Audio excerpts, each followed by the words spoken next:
Hello students, I hope you all are fine. So today we are going to do the class 9 science and the chapter number 5. Today we are starting new chapter, right? And the name of the chapter is the fundamental unit of life. So students, in this chapter we will learn about the basic structure that forms the life and how that basic structure performs all the functions, all the vital activities occur in that basic structure. So students, there was a scientist whose name was Robert Hooke, right? So he was examining the thin slice of cork under the microscope. So once he was observing the thin slice of cork under the microscope, and he observed there a structure like the honeycomb, right? And now let us understand what is a cork. Cork is a substance which comes from the bark of a tree. You all have seen the tree, and in tree you all have seen the stem. In stem there is a brown colored layer, right? That is the cork. And in year 1665, that Robert Hooke, that means he made the self-designed microscope, and he observed the cork under the self-designed microscope. And while he was observing the cork under the microscope, what he observed? He observed the such kind of structure. See what it is looking like? It is looking like the honeycomb-like structure. Now, what happened, students? So, students, this was the very first time that someone had observed that living things appears to consist of separate units. See here, they are the separate units. Here it is the separate unit, it is also separate unit, it is also separate unit. And this separate units together combining to form the living organisms, right?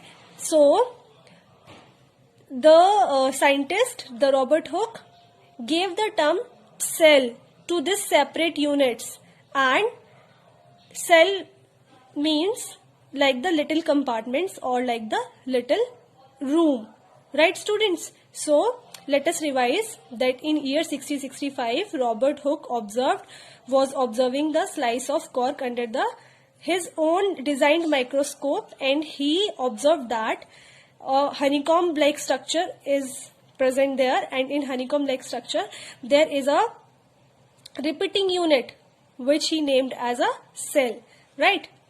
Here is the picture of compound microscope. So it is a compound microscope, and it can magnify the things 300 times to 1500 times. So students, in our surroundings there are two kinds of things. First is living things and second is non-living things, and in our previous classes we have studied about the living things and non-living things. But I'll tell you some of the important characteristics, features of living things. Like living things can move, living things can reproduce, living things can grow, right? And living things can, and they also give the response to the stimulus. Now students, what is the basic thing that makes the living things different from the non-living things? That is the cell, because all the living things, all the living organisms are made up of cell, and cell is the basic structural and fundamental unit of life. Why do we call it structural fundamental unit of life? Because all the living organisms are made up of cell, because the cell is making the living organisms. That's why it is called structural unit of life. And why do we call it functional unit of life? Because all the activities essential for the life is occurring in the cell only. When we have the cell, then in the cell only all the essential activities are occurring. That's why the cell is called the structural and the functional unit of life. Now students, there are some organisms which are made up of one kind of cell only, and their body is made up of one cell only, and in one cell only all the activities are occurring in their body. Such kind of organisms are called unicellular organisms. And what are the examples? So the examples of unicellular organisms are bacteria like archaebacteria, eubacteria, and protozoas like amoeba. And students, there are some other kind of organisms whose body is made up of more than one cell. And such kind of organisms are called multicellular organisms, and they are complex organisms, right? And their different cells coordinate together to perform the specialized functions. For example, human body.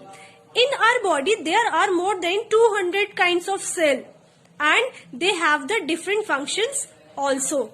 So such kind of organisms are called multicellular organisms.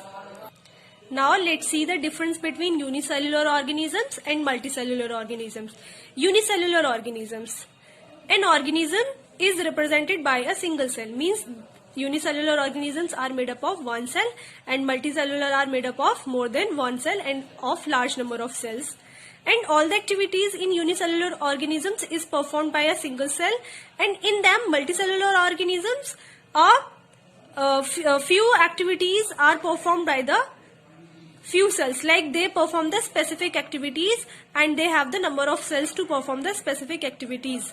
Now there is no division of labor. A single cell perform all the activities. So in unicellular, all the activities will be performed by the single cell only, and in multicellular organisms, cells are specialized to perform the different functions of the body. That means different cell will perform the different functions, and that means there is a division of labor within the cells.